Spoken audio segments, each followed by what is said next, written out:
Okay, so we're gonna get started, and today's topic is thinking well.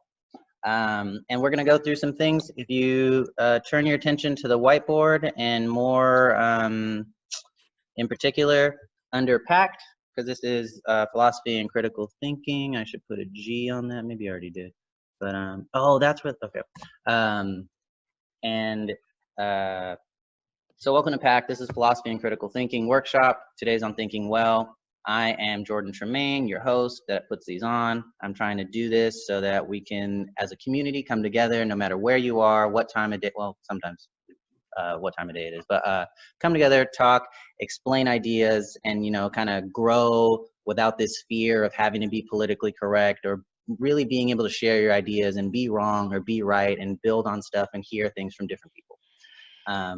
I currently put most of my stuff on my Instagram page, which is @Jordan Tremaine, which is under the PaCT title in the top left. And what I'm going to be doing from now on, if you go to the right of the Thinking Well thing, is PaCT stuff, where these workshops I'm going to start doing every other week.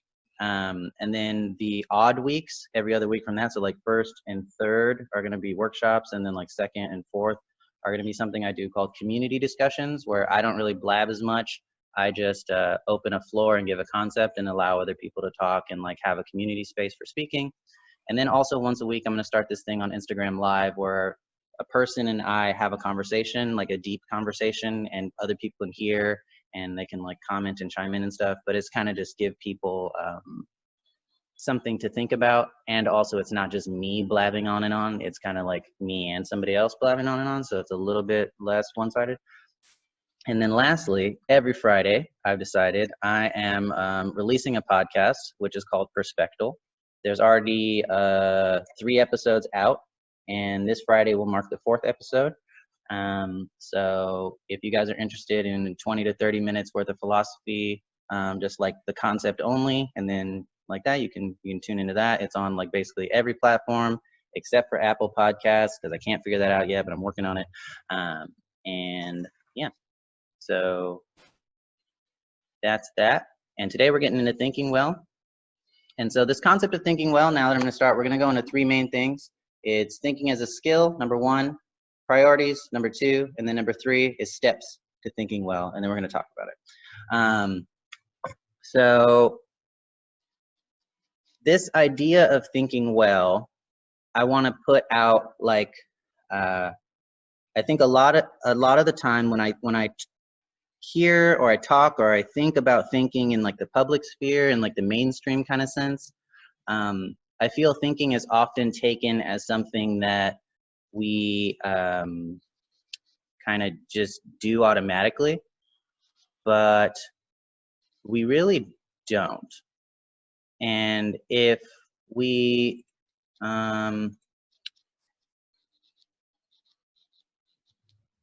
sorry, I'm trying to figure out how to record this because I thought I was going to record it, but then I can't find the button, so well. I see a record at the bottom. Yeah, next to share screen. At the very bottom, a white button, big white button. It says record. Pause recording, stop recording. So I think I am recording. But okay, so the idea is that, oh, and thank you guys, by the way. I appreciate you guys for chiming in. Thinking is something that you can't just do. Like, people are not just born thinking, and thinking is a skill. Thinking is a lot like running, where it's almost like we assume everybody can run because we're like adults, and in our experience, we see a lot of people walking around, and you kind of extrapolate from that, and it's like, oh, well, most people can run, they just choose not to. But that's not the case, because all of us that can walk had to do a lot of work at one point in our lives to even just learn how to walk. And I think we get to this point where we kind of take that for granted, but it takes a lot of work to even just start getting into it. And thinking, the way that I'm going to explain it today, is a skill like almost any other skill, like computer programming or a language or I don't know, tennis, where you don't just start really good at it, or you don't necessarily start with the inherent ability to do it. And it's something you need to work on if you want to get better at it. And it's not something that automatically happens. And when I say that in terms of automatically happening, it just because you have encountered a problem, or just because you're talking to somebody, doesn't mean that like thinking is going on in your head. Like you can do things like blink and breathe that require brain activity, but thinking is like a specialized type of brain activity where you are making a conscious decision to go forward and solve a problem, or attempt to solve a problem.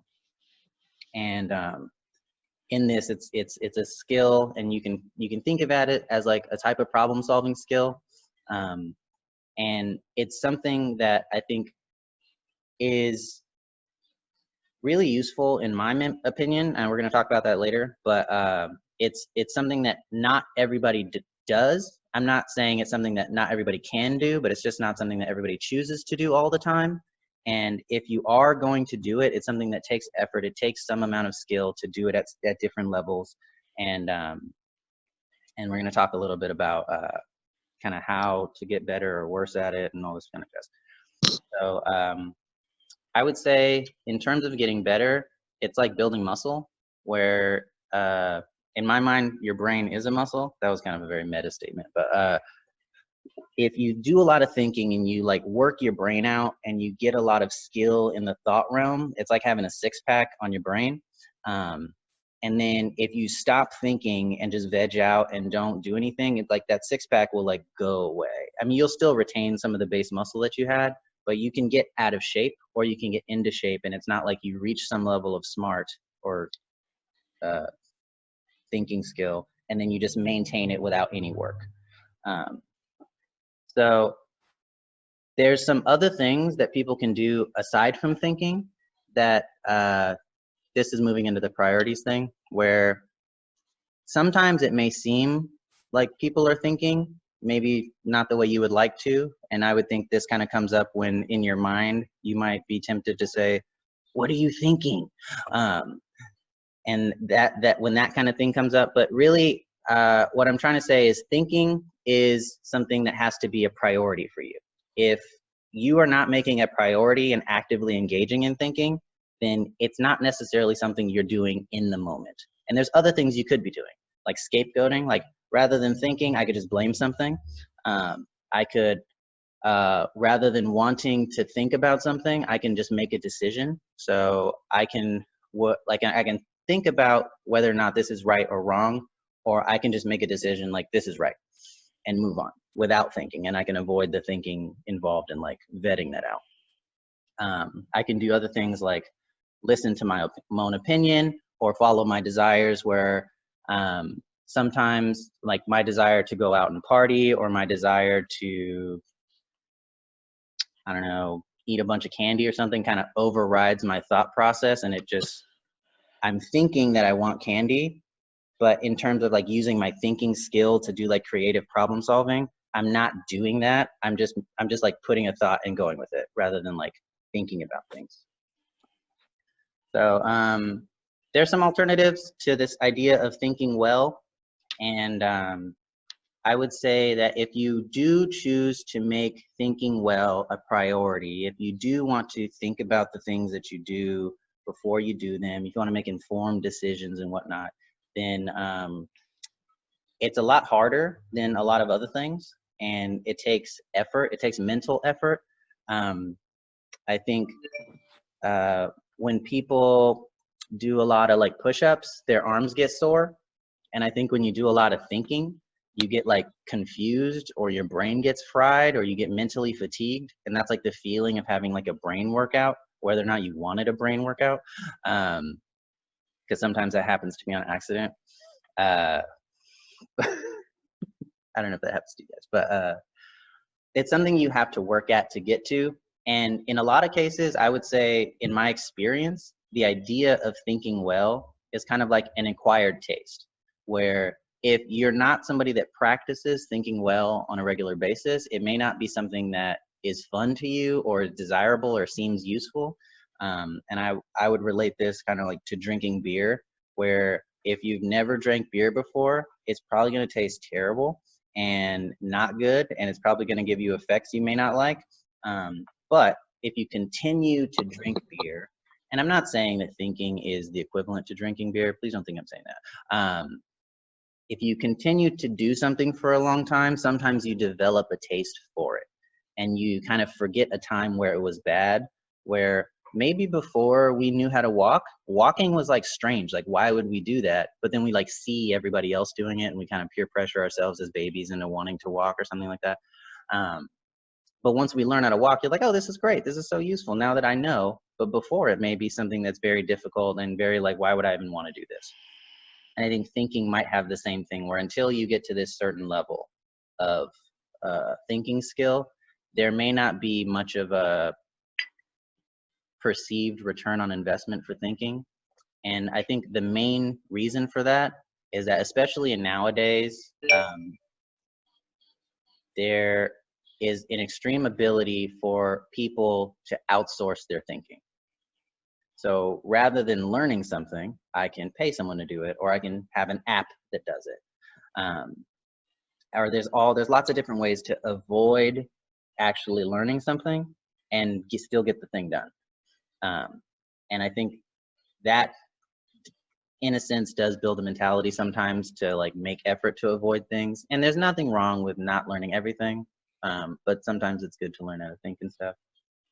So other than that, the last thing that I want to say before I open up to discussion for a little bit is also, I think, a good reason why people avoid thinking or find alternatives to thinking is because when you think something through and you make a decision based on your thought process, I don't know if this is something that's very conscious in the mind of the person that's performing the action or making the decision, but I think the more you think about it, the more accountability gets associated with you in particular. And if you outsource your thinking and it's wrong, then you can blame that thing. But if you thought about it and you made the decision, then you are responsible. And if it's bad, then like, oh my gosh, it's your fault.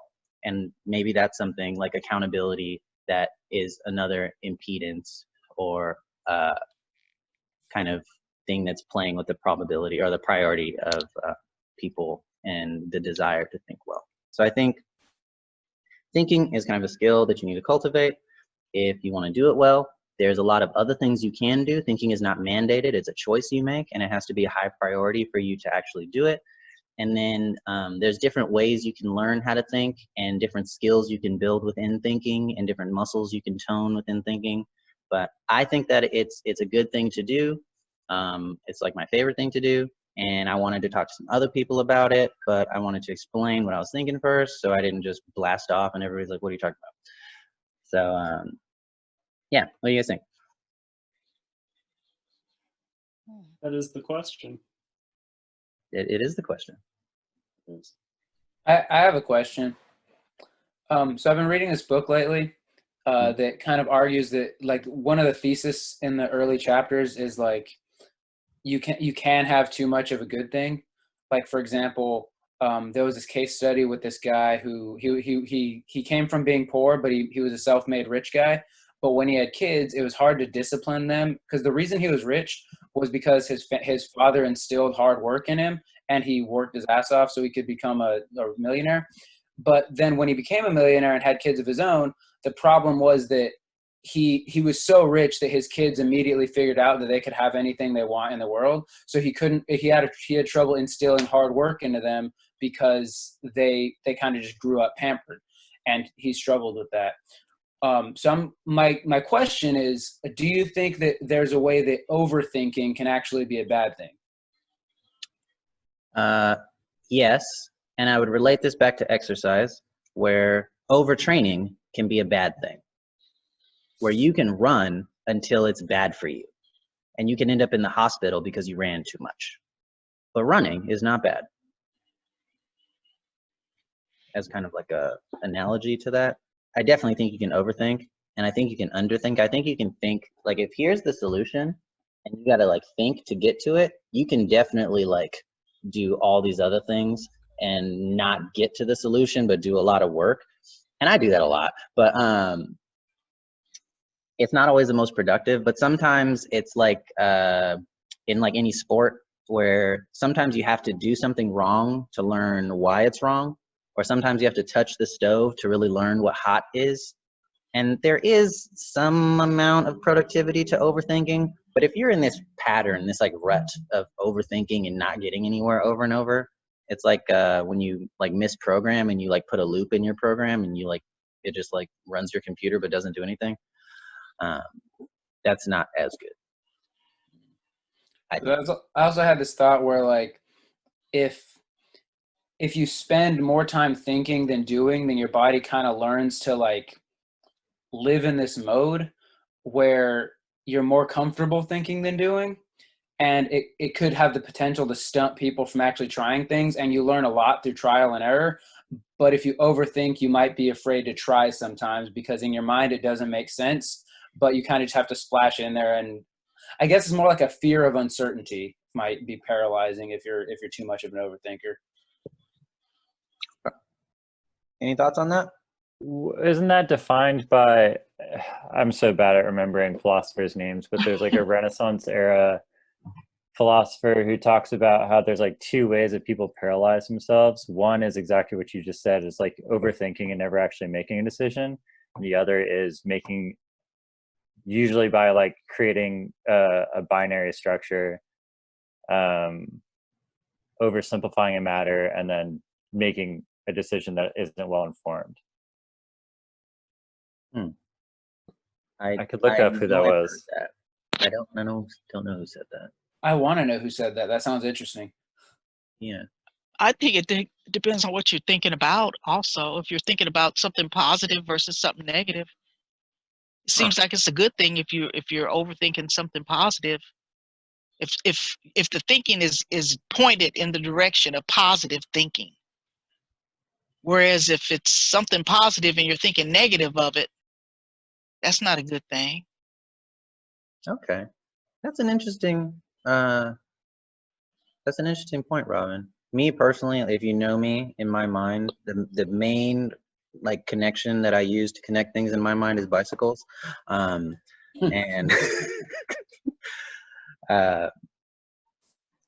what Blaine was saying, to me, that's like when you go to the gym and you like only work out your legs. Mm-hmm. That's like when you think too much and you don't do. Like doing is part of it, just like your legs are part of your body, and you can't just do squats all day. You got to do sit-ups, you got to do push-ups, you got to do other things. You got to balance it out.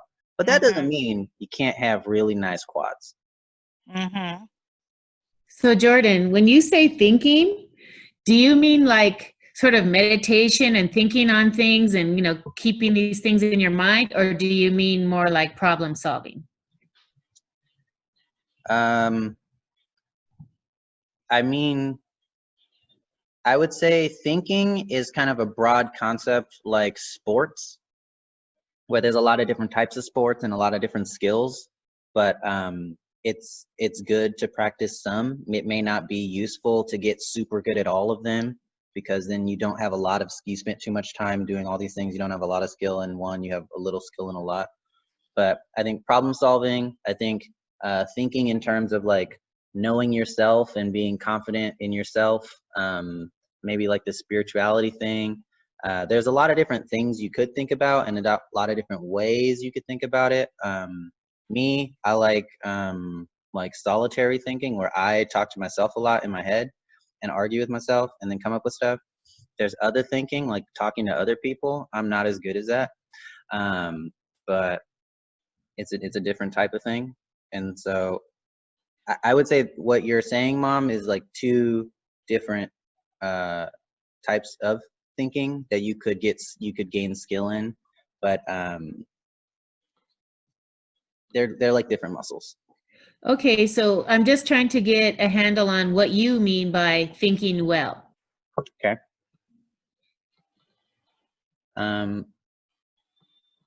So in my experience, I think for me, this is best explained anecdotally. This is like this is like a secondary cause, if that makes sense, where it's hard to explain it primarily because it's like when it happens in reality, it's like the product of something and you have to explain the product for, anyways, like when you're having a discussion with somebody or when you're talking to somebody about something and it's like real, you get to an interesting topic and you're like, oh my gosh, let's talk about this. And then there's a possibility that the person can be like, oh, this thing is interesting, let's talk about it. Or there's a possibility the person can refuse to talk about it. And they can refuse in a multitude of ways. They can like change the subject. They can realize they're late for something and leave. They can flat out refuse. They can berate you for having crazy thoughts. But what I'm saying is making the effort to go the distance and think and confuse yourself and possibly be wrong is something that takes effort and that it can be worth it if you do it well. But it's something that I think is not popularly, I guess, understood as a concept where thinking is like a skill that you have to cultivate. I feel like it's an assumption that like everybody thinks. I kind of want to revisit what Robin said about like thinking positively versus thinking negatively. Okay. Ignoring the fact that like obviously positivity and negativity are a little bit objective. And I'm also tying in the thing you said about working out different muscles. Robin said it's like probably better to think positively more than negatively. And I think that's probably like the common thought. I kind of want to throw it out there that is there a healthy benefit to thinking negatively? If you're thinking of positive and negative as two different types of thinking, like in terms of like, you know, working out all your muscles or whatever, is it beneficial to think negatively in some capacity? I think so. If you're weighing the positive versus the negative, it depends on what you're thinking about, why you're thinking about it. You know, if you're more or less being analytical in your thinking. When Analytical it comes to, as opposed to what? like decision making. Okay. On something, you know, like if you're make a list of positives about a topic or a issue or a subject and make a list of the negatives associated with it, and you're trying to come to a conclusion or trying to make a decision, you might want to weigh the positive versus the negative. I mean, both of them are going to exist, and it depends on, you know, I guess why you're thinking about it. Out of curiosity, why do you think thinking positive, and this is kind of a devil's advocate question, but why do you think thinking positively is better than thinking negatively? Well, I think thinking positively makes you feel better. You know, it helps to build your self-confidence or your trust in whatever it is you're thinking about. You're being more optimistic. It's true. And what versus negative, to me, you're bringing other negativities into the arena, like fear, apprehensiveness. I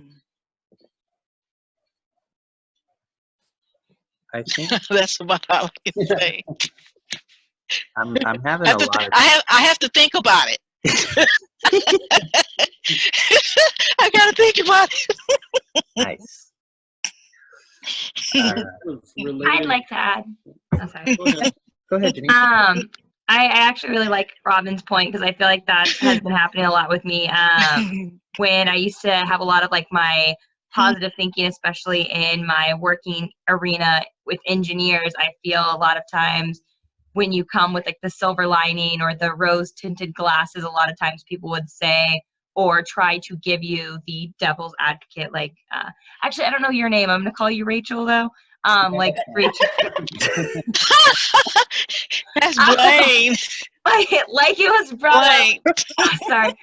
Like it was brought up because I find a lot of times when people try to bring up like the negative sides, especially like right now, like where before it was kind of like an OPM, like other people's money. And it was like, okay, like, yeah, try your like out of the box thinking and like, we'll go and see what, but all of a sudden now that it's like, based on collaboration outside of someone else's contract or outside of a working environment. I feel like a lot of times when people bring up like negative thoughts, a lot of times I feel like when they're brought to me specifically, it's because people are afraid that my ideas or the things that I want to try out in my life, that they might fail or I might get rejected. And so a lot of times, like, I'll come with an idea and someone will be like, oh, but aren't you afraid of this, this, this? I'm like, well, I didn't even think about that. But now that you're saying that, like, let's have some constructive feedback. Like, let's make plans. But at the same time, like, I'm still going to go for the direction I think. I feel a lot of times when people do, like Robin was bringing up, like having that, it's almost like trying to create a plan or a safety precaution just in case. Although what I always think is interesting when people try to bring that up, I'm always like, okay, like, do you have constructive criticism? And I think that's where a lot of times people who have a mindset where they like to think more on the negative side, a lot of times they don't necessarily have a pro for it. It's almost like they only have the cons to bring. So this is actually a great conversation because I feel like a lot of times when I come to situations, I only have the positive side. And I have experience of when things don't go right, but I've never had a situation where I have, crossing fingers and knocking on knees, have actually failed at something, even when it comes to like spending money or losing time. I feel like even in those situations, there's always something to be gained out of it. But yeah, that was a good point to bring up. Like, why do people think the negative not all the time, but a lot of those situations? Open forum thing. I just want to know: do people think? Do you guys think that fear is helpful in terms of thinking well, or harmful, or neither? Oh, a good balance is probably necessary. I think fear can be a warning sign, like a caution sign, to possibly have you slow up on your thinking and pause, momentarily. They have that saying about the acronym, the spelling of fear: false. What is it? False. False expectations appearing real. Oh, that's interesting. Yeah, I've heard that.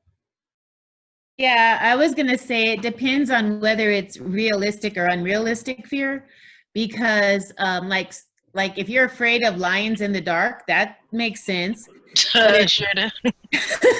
But if you're afraid that, if you get up and talk in front of people that everybody's going to laugh at you, that might be unrealistic, and it might stop you from doing things that you could do well because you've got unrealistic fears.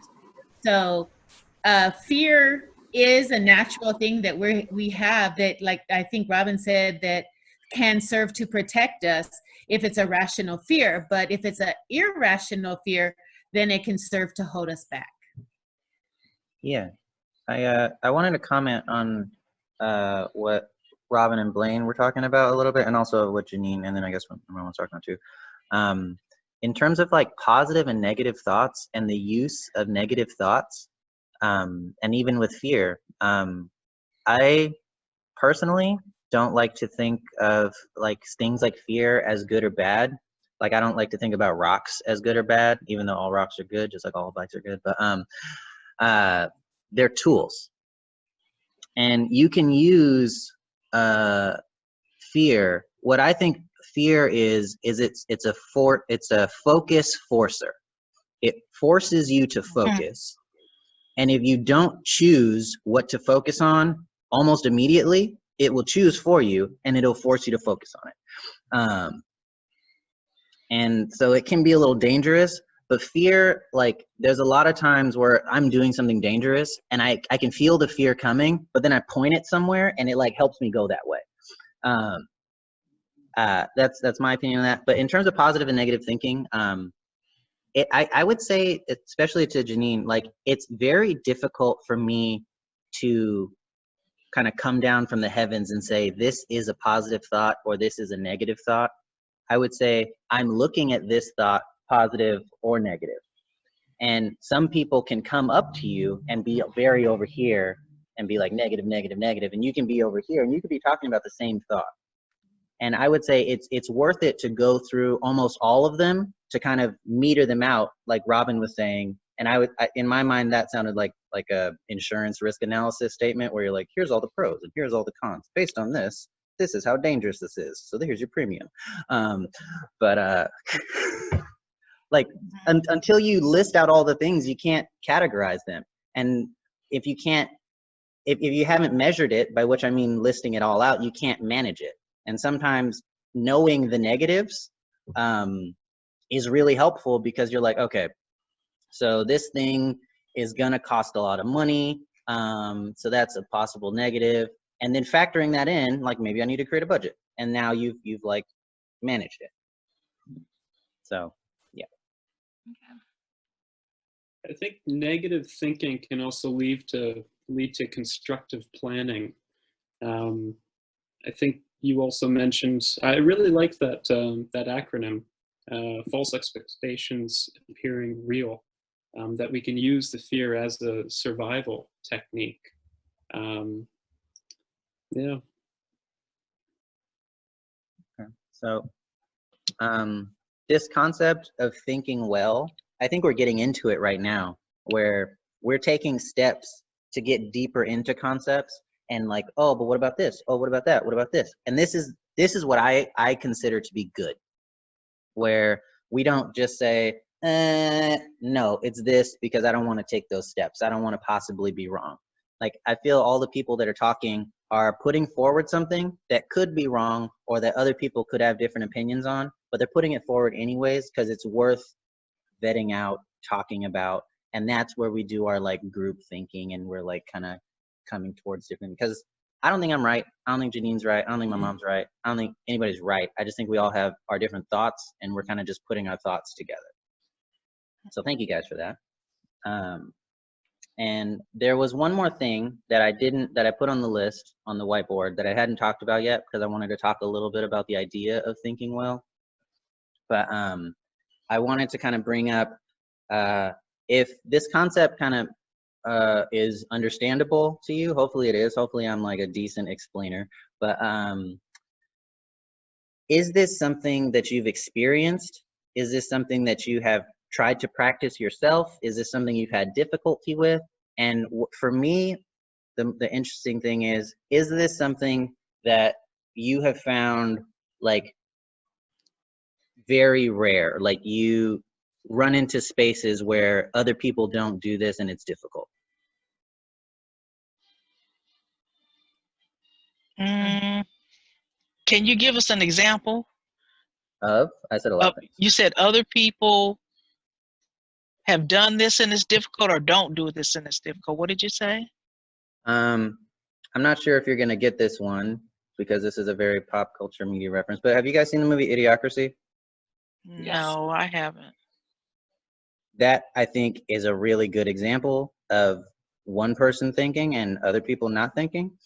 Okay. But like when people have group mentality and people just agree with stuff because it's cool, or because a popular person said it, or because they feel pressure or fear or something like that, and then you're like, well, wait a second, let's think about this. Like, if we do that, then this is going to happen, and nobody wants that to happen, so let's not do that. And they're like, but this and that, and blah, blah, blah. Like, and this can happen a lot in voting. This can happen in a lot of different spaces, but I think that the active practice of thinking, like reading the ballot before you vote, has a lot of good benefits. But there are cases where the reason that someone votes is not necessarily tied to them thinking about what's actually going on in terms of what their vote means. There could be other priorities. Speaking of voting, I have another example. So at my new job, I have this one coworker that pretty much my whole workday is spent with. And when I first met him, like I learned very early on, he was like your quintessential like rural farm boy Trumper type person, and that's obviously like the antithesis of what I believe in and stuff. So I was like, at first I thought we weren't going to get along very well, but it actually, like, the relationship came pretty naturally. And a lot of that had to do with anytime I'd say something that he'd ask me something about whether or not I agreed with, and I'd say it like I didn't, and then he'd ask why, and then I'd explain why, and he'd say something along the lines of, I never thought of that, or wow, that's an interesting way to think about it. And I do the same thing with him, because like at first I asked him like what's the appeal of voting for this person or this measure or something, and he'd explain what he thought the appeal was, and I had never I hadn't thought of it that way. And so this is a positive example. But now there's some superficial differences that I think people have trouble getting past, and I'd say that's like closed-mindedness.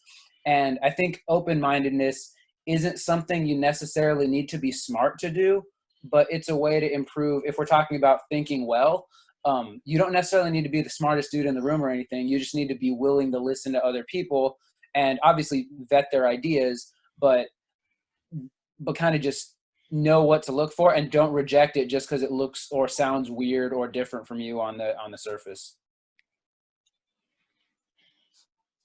Okay. You brought up something that I forgot to say about the open-minded, closed-minded thing. Yeah, I'm still trying to figure out how to do this. And there's even like a little clappy thing in a coffee cup. But with time. Thank you, Andrew.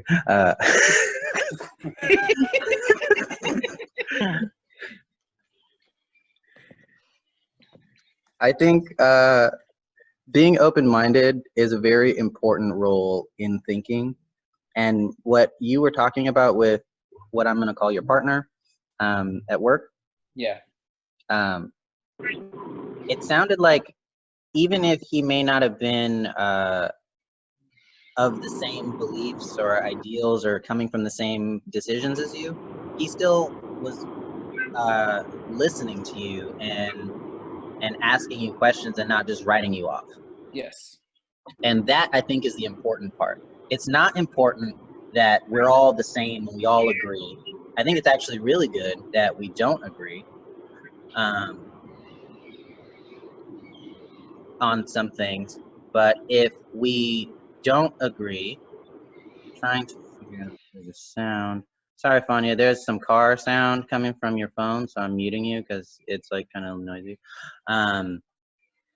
But if we don't agree, it's okay, and you don't have to convince me in order for us to have a good conversation and for us to learn something. Like if Andrew is a Republican and I'm a Democrat, we don't have to come and say like, Andrew, you better become a Democrat. Like I could say a bunch of my stuff and then he could disagree and then ask me why, and he could learn about being a better Republican from my democracy stuff. And I could learn about being a better Democrat from his Republican stuff. Like I think you were kind of just getting into exactly that with the with what you're talking about with your partner, and it's that willingness to go the distance and ask why, and then listen and not get frustrated and fight and be like, you know what, I don't want to listen to you, which is another defense mechanism for thinking, which is aggression. But it's sitting there and taking the time and doing the mental gymnastics to try and figure it out. On that note, I think critical to that is, I don't know if this is an innate or learned behavior, but most people have a tendency to not want to be wrong. So if someone challenges what you've believed your whole life, like I think even if you agree, even if like you want to agree with them, a lot of people can't bring themselves to agree with it because they feel that admitting they're wrong means they're stupid, and nobody likes feeling stupid. So I think being able to admit when you're wrong.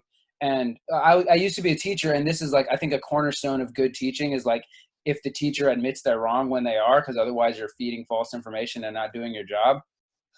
Are those your, okay. So I think, and I think a lot more people could benefit from simply being able to admit they're wrong, because everyone's wrong a lot of the time. And I think being able to find out when you're wrong, but also having the confidence to like know when you're not wrong and keep pushing for your agenda or whatever, even in the face of other people disagreeing. I think that's a balance that a lot of people struggle with, myself included. But I think that's something to keep in mind in terms of thinking well. Okay.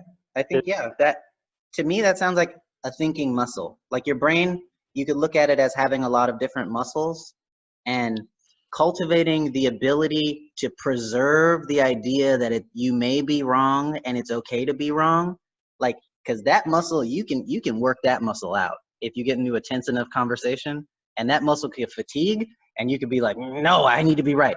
Even though at the beginning of the conversation, you were like, it's okay, I can be wrong. We can listen to opinions. But then somebody says something like, and I think that's part of, that's a muscle that you flex when you're doing thinking.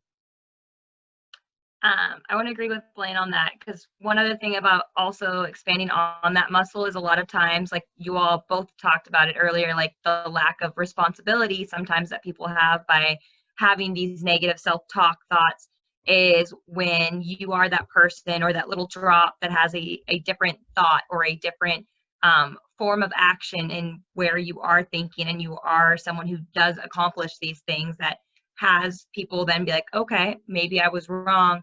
Sometimes within those thoughts of like, how can I, they could go into that negative self-thought of like, oh, they were able to accomplish that because they are that person. I'm not them. So because I'm different, I'm not going to be able to do that. And so maybe as a community, if we are that person who is responsible enough to have our thoughts go into action and be successful, maybe the next step we could also take is then be responsible around our communities, and realizing that having them have those self-talks of saying, oh, well, I'm different from them, so I can't accomplish that.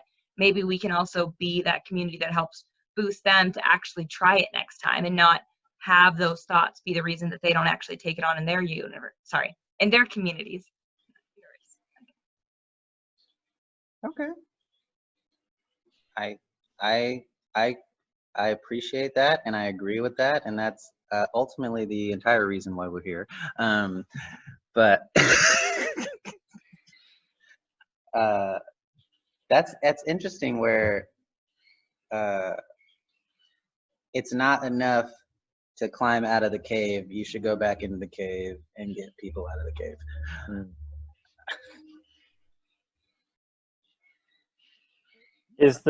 Is what we're like trying to, I guess, like, is the cave in this scenario, like, is that sort of defined? I mean, I'm sure there's a lot of different kinds of the cave, right? But like, I'm assuming you're talking about, is it Plato's cave? Is that Yeah, very loosely. so the like, but how I would define it more abstract or like less symbolically would be like, maybe you hear people say like lazy beliefs, or like in religion it'd be like blind faith. Okay. Is that kind of like what you're hoping that this is like the cure for, or like something that would like help avoid those? Is that the thing that I'm not sure. I guess what I'm asking is like, what is thinking well?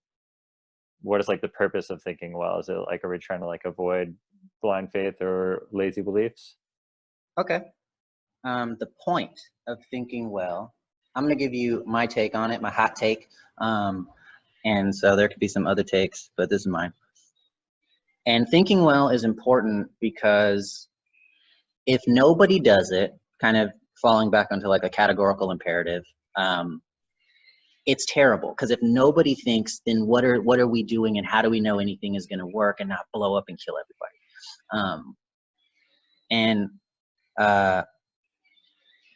I think the entire point of thinking it is there's this very hard to describe scale, where if you tip it one way, it's more towards thought, and if you tip it the other way, it's more towards like anti-thought. And anti-thought can show up in a lot of different forms. One of the forms is belief. The way that I look at belief is the acceptance of knowledge as true without validation. Like, I didn't think about it, I didn't process it, I didn't question it. This is true, I believe it. And that can be useful at some times. Like, everything I think is a tool, and we can use different things to be useful at different times. But I do not think it is good to heuristically or always just believe everything and never vet anything out. That's terrible. And it's also, to go back to Blaine, not good to think everything out, because then you'll never do anything and you'll just end up in this loop of overthinking. But there are some things that you can believe, some things that you can anecdotally find evidence for, which is kind of shammy, but the idea of thinking, it helps you not only to really understand if something is right or wrong, but it gives you the ability, the higher, more skill you have in thinking, it gives you the ability to, in real time, understand things and make decisions. So like Blaine was saying, one of the muscles that I think you flex when you're thinking is the humility muscle, where it's possible that I'm wrong. I'm going to listen as if I could learn something. Like that, I think, takes constant thought effort, and it's something you have to develop over time as you get into more and more intense conversations. And if you never do that, and then because you don't have that muscle, you feel attacked personally when somebody calls you wrong, it's long term not as optimal as if you are able to accept that you're wrong and learn, because you become defensive a lot. And that's one example.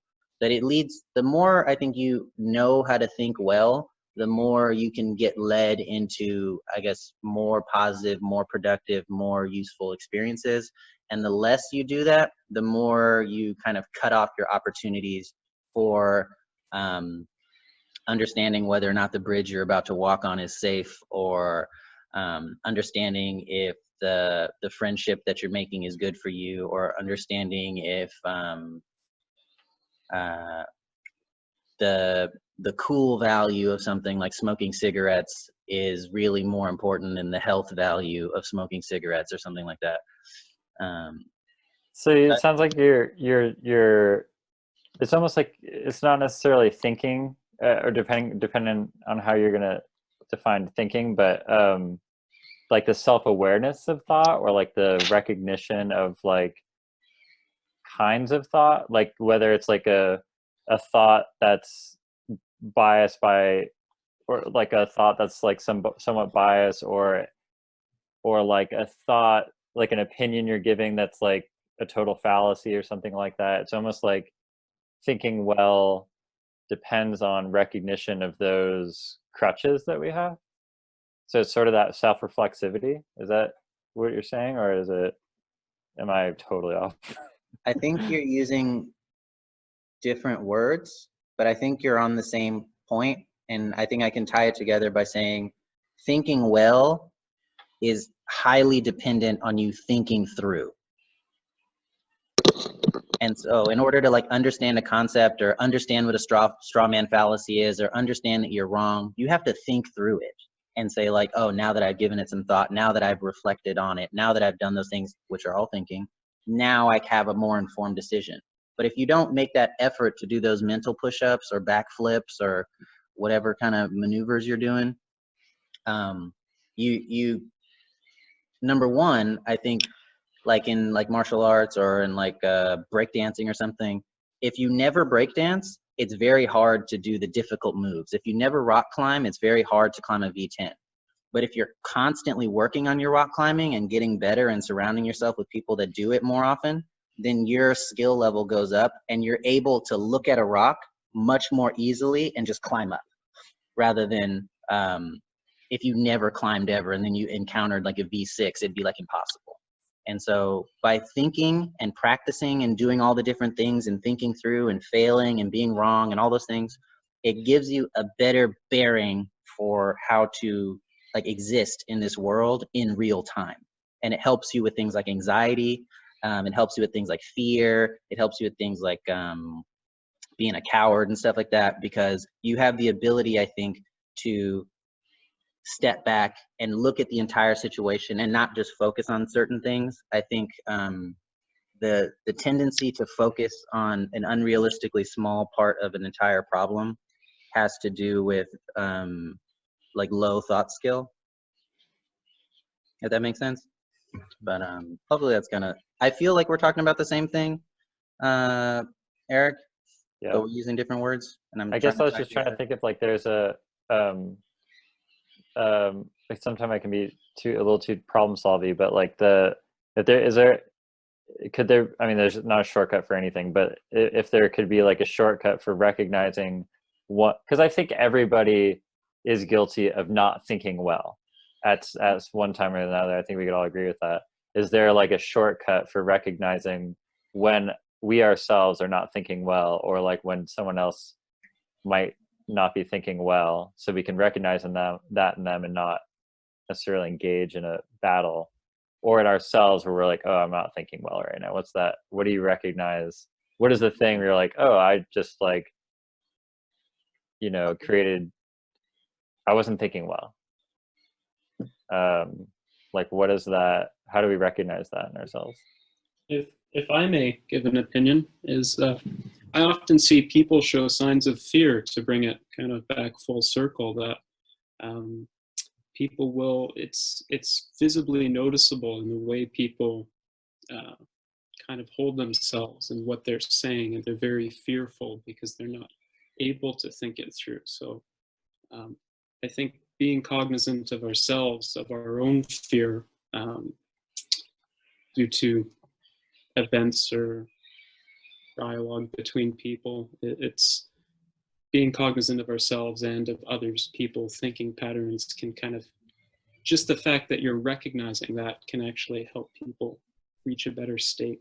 Sometimes if you bring it out in the open, that's helpful. Yeah, there was a when I worked at Cal Poly, they were like giving free self-help workshops, which is super cool because I learned that this workshop was like $2,000 per person. So I was like, cool, free. But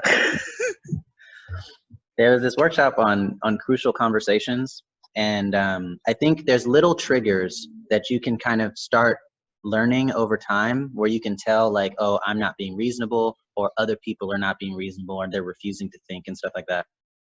And you can kind of over time get experience.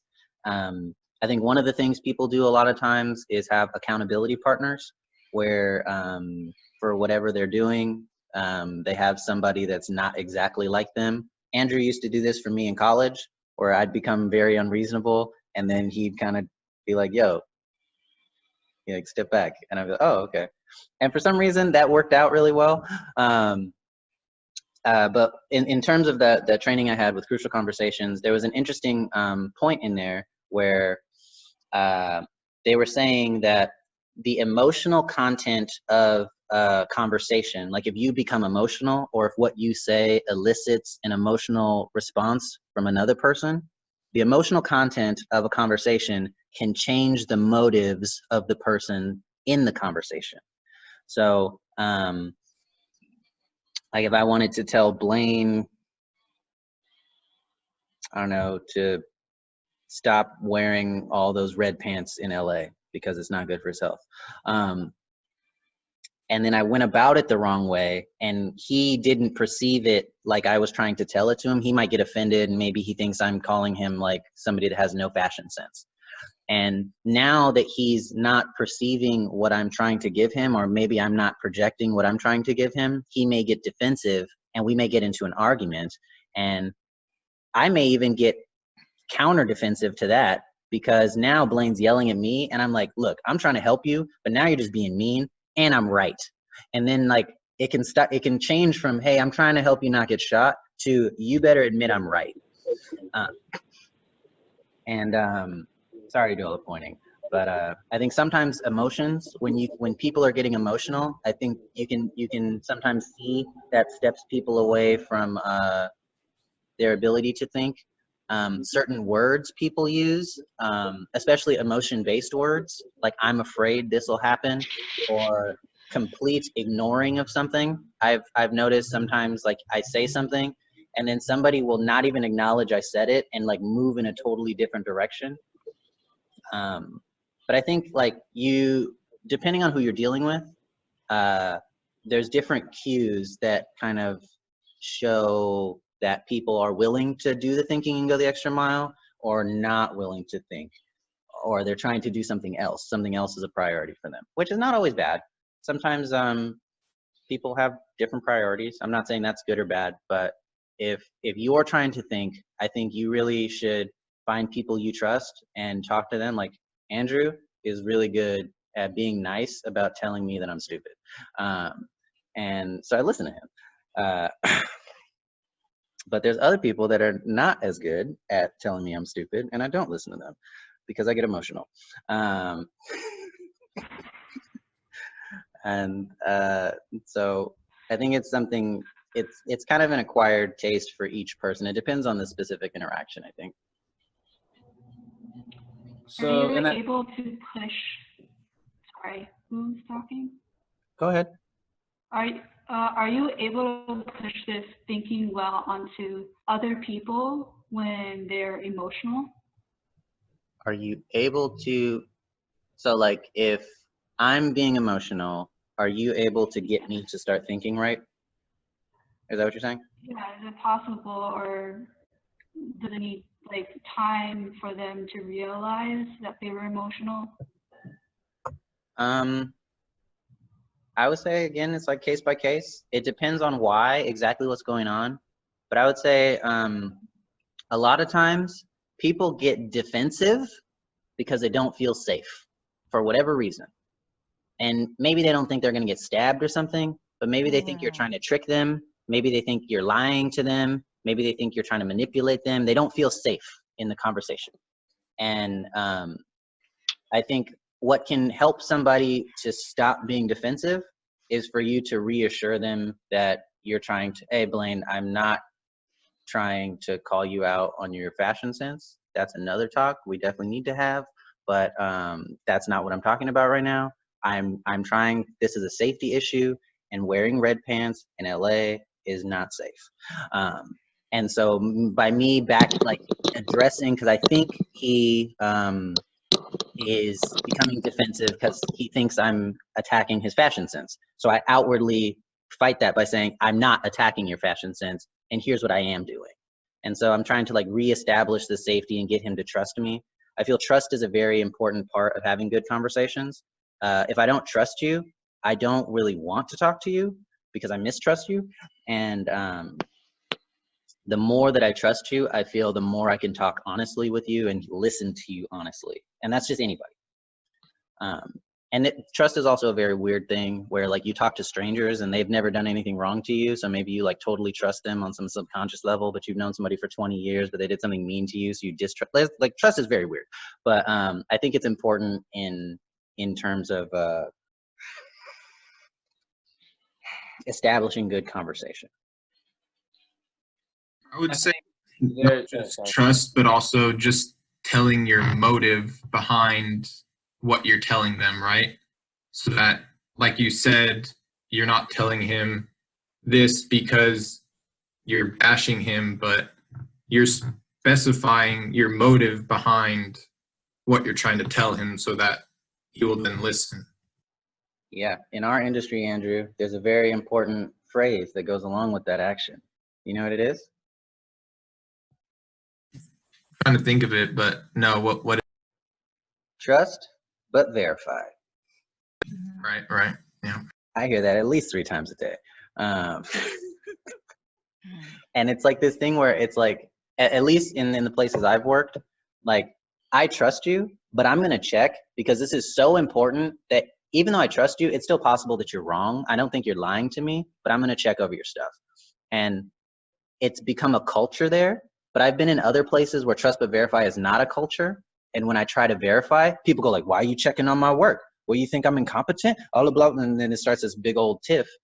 But well, no, you're just watching your back. You're just making sure because, you know, if you need whatever it is that they've previously done, or you're incorporating what they've done into what you're doing, you're just corroborating it. Just, you know, like quality assurance, just making sure. Yep, everybody loves QA. I want to hop back on just to also piggyback from what Lisa was asking.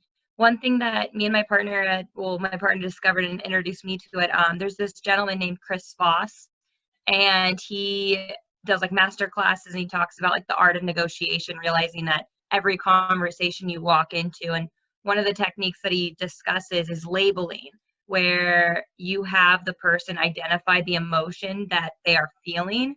And the moment that the person literally becomes the observer, like anytime we do it too, like, oh, it sounds like you're happy, it sounds like you're upset.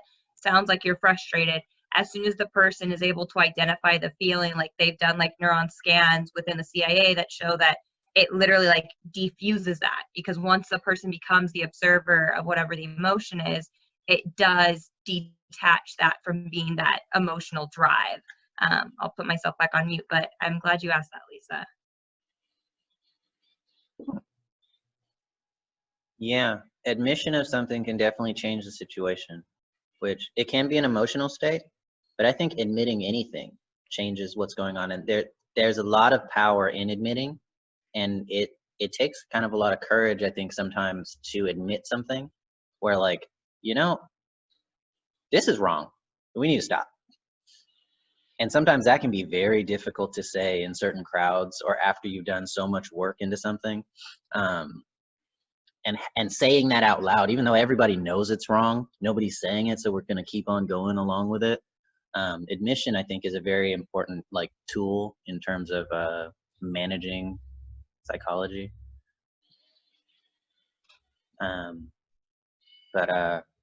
Yeah, it's about 7:40, and I had one more thing that I did want to talk about a little bit before we tuned out at 8 o'clock. So thank you guys for staying with me. But we've talked about thought as a skill, and it's a lot of different types of skills. It's not this binary black and white thing, but it's this group of things that you can work on, these group of muscles that you can work on. And what I wanted to kind of talk about now was like, I think this is actually kind of what Lisa was asking, where maybe it's not, so correct me if I'm wrong, but there's this point where people, like, we start at this low point where we have no skill, but there's a lower point than that where there's no skill and I don't want skill. Like, I don't know how to play tennis and I have no interest in tennis. Get tennis away from me. And then there's that's like the low one. And then there's like tennis. I think I would like to be the type of person that wants to play tennis. Like, I don't want to play tennis. That looks awful, but I'd like to be the type of person that plays tennis. Then there's a next step, whereas I am the person that wants to play tennis. And then there's the person where I am the person that's learning tennis. And there's like those 4 steps where you're like, I want to be the type of person that wants, I do want, and then I'm doing. And kind of, is there experience that you guys may have with this? Does this resonate with you guys? Do you know different people in these, or maybe you are one of these different people at different times in different ways? And do you guys use any techniques or have any like stories to share with people about like, if you think thinking better in a certain area is good, how do you do it? Maybe what are some struggles you've had, that kind of thing?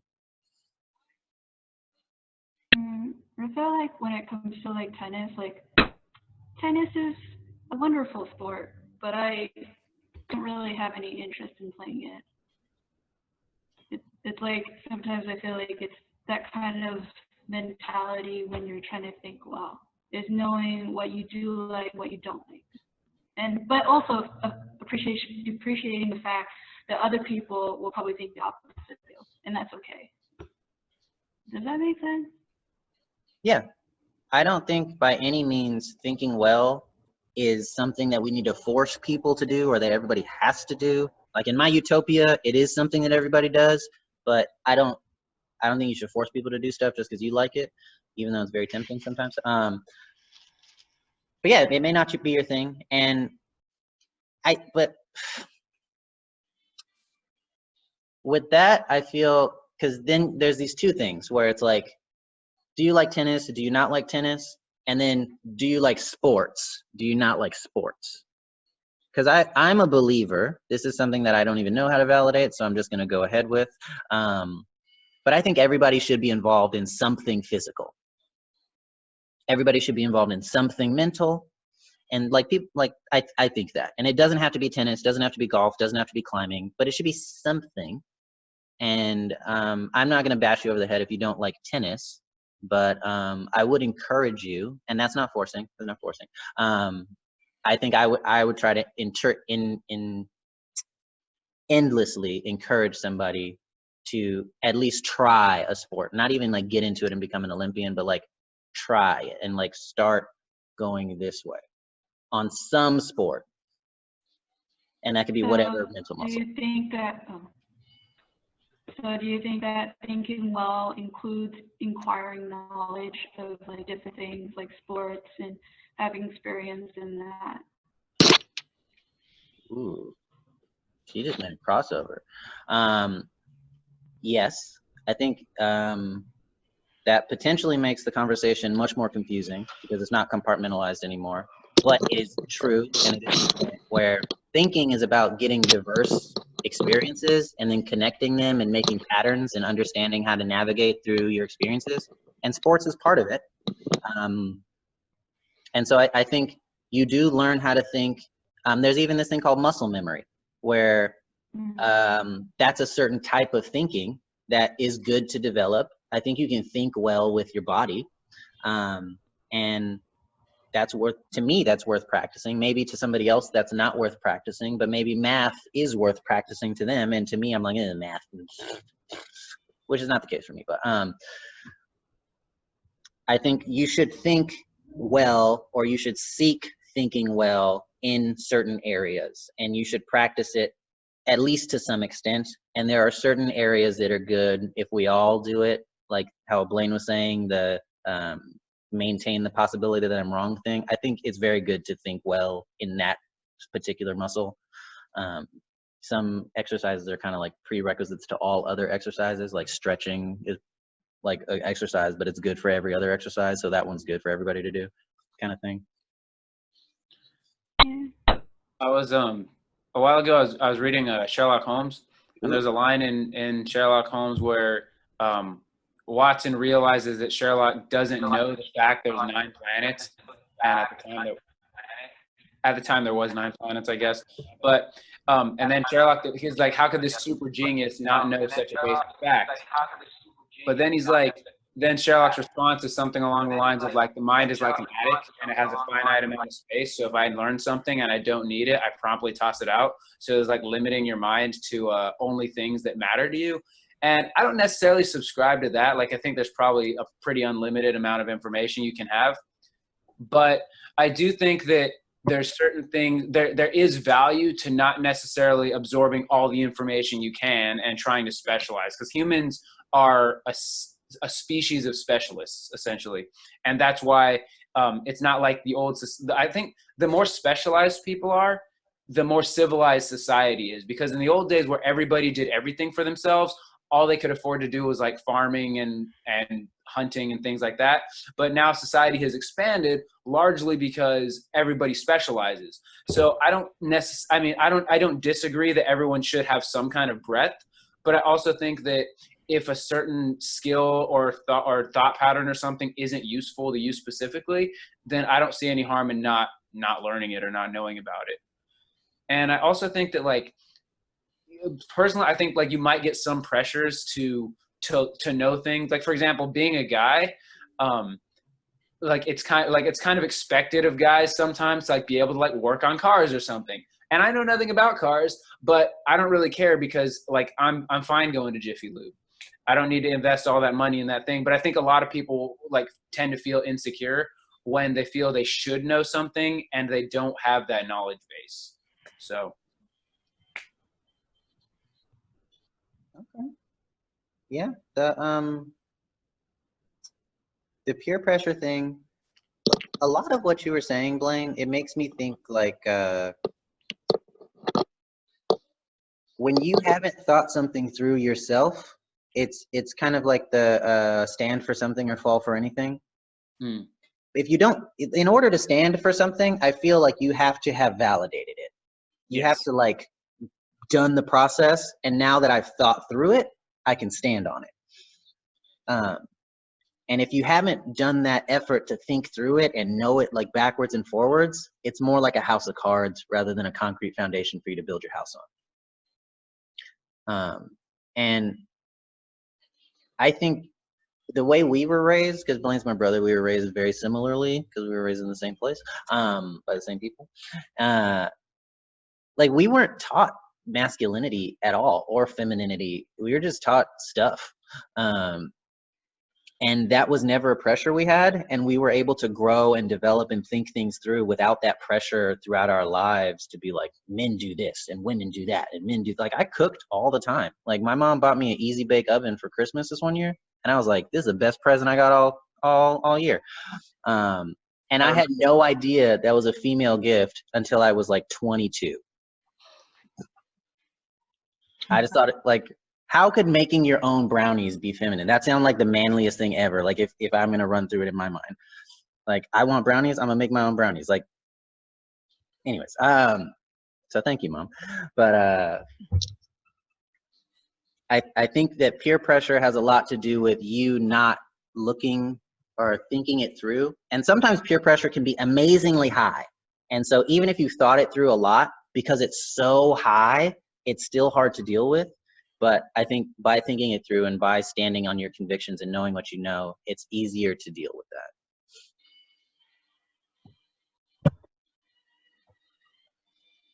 that. That's interesting. I never realized or thought about, just rearing children and just teaching them stuff. I guess it's because when I was growing up, there was we were taught stuff, things that were, I guess, so-called co-ed, that were just applicable to you being a person. But then there was also this classification of, okay, these are girl duties and these are boy duties. Like girl duties are washing dishes and cleaning the house. Boy duties are working in the yard. But at the same time, we were still taught just stuff. Okay. I'm curious, is that like, did that come from like school or TV? Well, from our parents. Okay. And I guess you could say some school and TV, the type of programs that were on television when we were growing up. Just for example, programs like Father Knows Best, The Brady Bunch, things like that. So you did see those roles, those separation of roles when you watch those type of television programs. Huh. Also in the community, your neighbors. Mm-hmm. Things change. Is that a show? No, I'm just saying things, as time goes on, things change. Yeah, I was to kind of comment to that. I was having a very interesting conversation with some people about like if you were at a disadvantage, like if you were poor or if you struggled your whole life, and then somebody came and they were like, oh, this is wrong. You've been living with a handicap. Let me take the handicap off of you. And like you lived the first 20 years of your life in this one situation, and then you somehow got like magically moved to this other situation. I think some of the expectation from people who haven't gone through something like that is that like, well, you have money now, so just be happy or something like that. But you have all of that past that's still a part of you. And if you are lucky enough, or if you were in a good enough place to have initially been brought up in good conditions, then cool. But if that wasn't you, then on top of the fact that like maybe you need to get out of debt, you need some help in order to learn how to get into the positive, because you've had all this like past experience of being put over here, and like you want to go back to what you're used to.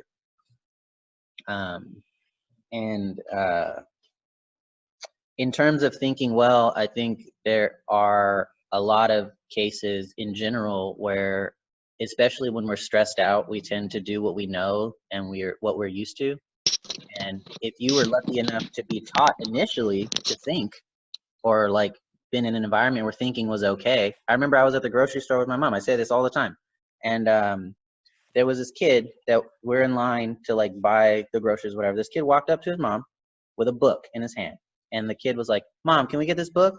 And then the mom looked at the kid with the coldest look on the planet. And she was like, you know, we don't buy books. Put that back. And I was like, I didn't even know what to do with myself. It was like Ricky Bobby, where he kept doing this. Like, I didn't know what to do with myself. And I didn't have to grow up in that environment. My mom was like, here's more books, read these books, do extra book reports. And that, so maybe that kid grows up with a stigma against books. And one of the reasons that he doesn't read is because he's ashamed of it. And that there's all these other conflicting things into why somebody may or may not think well. And we didn't get into that too much today, the causes of why people think at different places in different ways. I think I was just explaining today more that thinking well is good, and maybe we should try and do it. And I think Janine might have said this, like, to help other people do it good. If there's a way we can, maybe Lisa said that, but I think that's very worth it. But it's very hard to do something if you don't know it.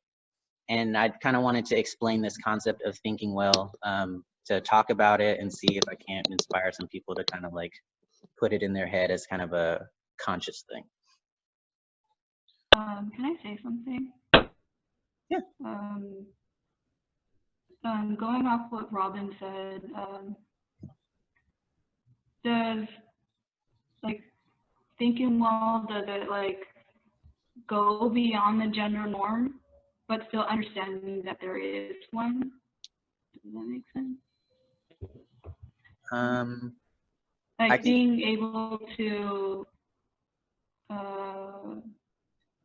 like for me, like I'm a girl, I'm supposed to be ladylike and not cuss in the household.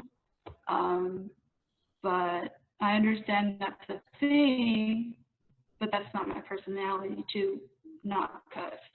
Does that make sense? Yeah, I think on that note, I think like, correct me if I'm wrong, but I think you're talking about like you don't want to conform to the norms, but you are aware that people will expect you to conform to the norms, and trying to reconcile what you want to do and how you know people will react to doing that. Yeah, I think that makes sense. Because it's like, like if you do this, people will react in this way, and the courage to kind of do it anyway, regardless of what people are going to think about it. Is that part of thinking well? I think so. That's the question. Because I think that falls back on what you were saying when you're talking about Sherlock Holmes, where it's like, if I thought through it, then I can be more confident in it, and I can stand up on it as a principle. And if I haven't thought through it, or if I'm still kind of dealing with it, I'm working on it, I'm not confident in it because I haven't vetted it out totally. And it's very hard to do something when people are peer pressuring you against it, especially when you haven't fully validated or fully committed to it.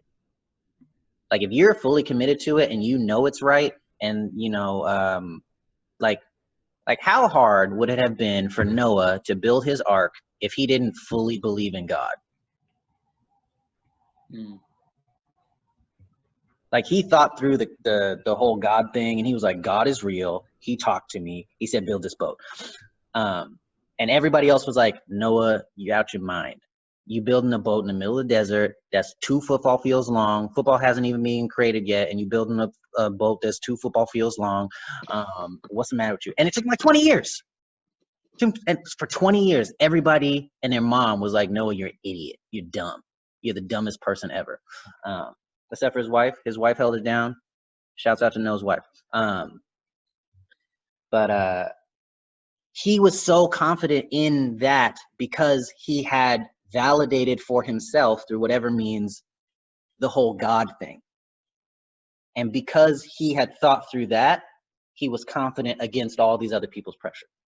But if he was still kind of like, I don't know if God's real, like I think it would have been a lot more difficult for him to build that ark.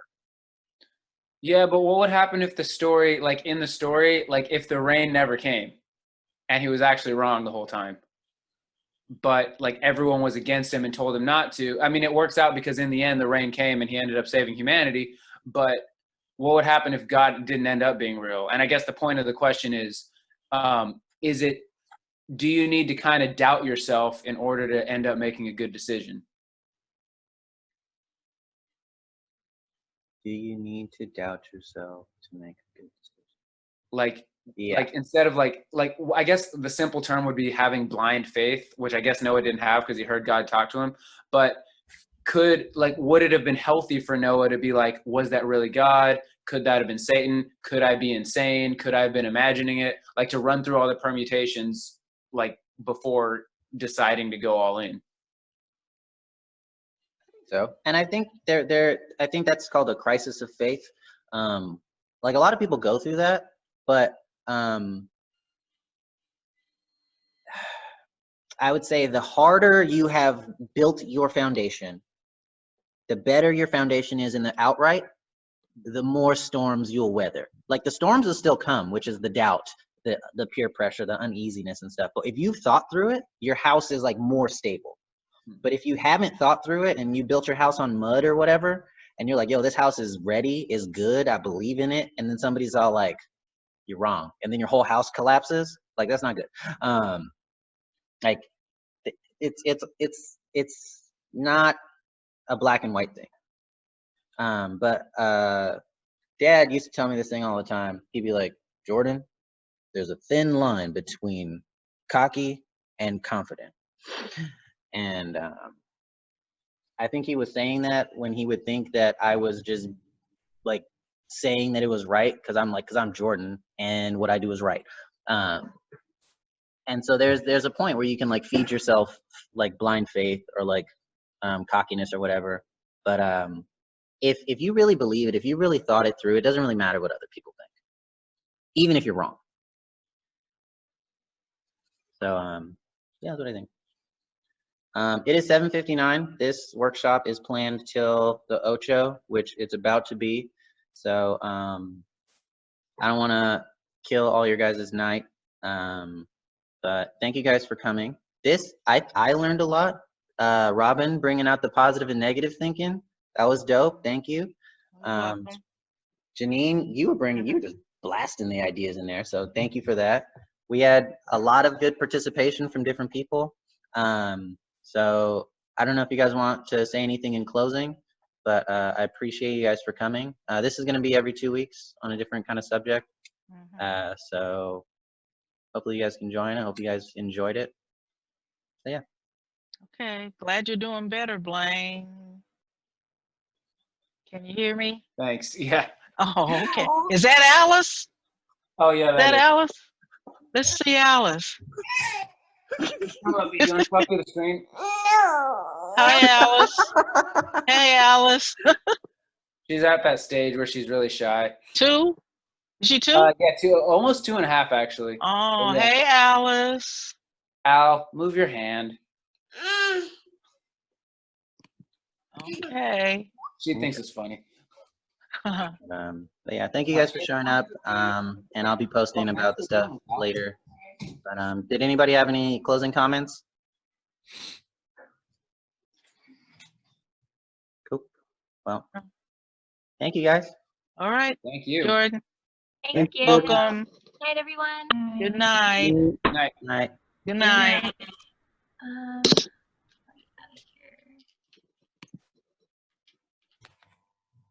So I'm gonna hit leave.